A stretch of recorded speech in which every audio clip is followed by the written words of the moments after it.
দর্শক, খেলাধুলা অঙ্গনের সকল সংবাদ নিয়ে নিউজ 24 এর নিয়মিত আয়োজনে স্পোর্টস টাইমে আপনাদের সকলকে স্বাগত। আপনাদের সাথে আছি আমি জান্নাতুল ফিরদৌস রুবা। শুরুতেই জানিয়ে দিব শিরোনামগুলো।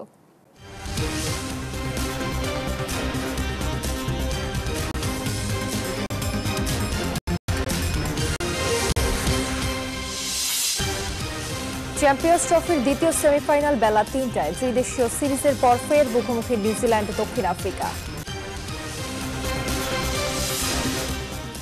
টানা তৃতীয়বার চ্যাম্পিয়ন্স ট্রফির ফাইনালে ভারত। একই ভেন্যুতে খেলে বাড়তি সুবিধা নেওয়ার অভিযোগ নাকচ করলেন কোচ।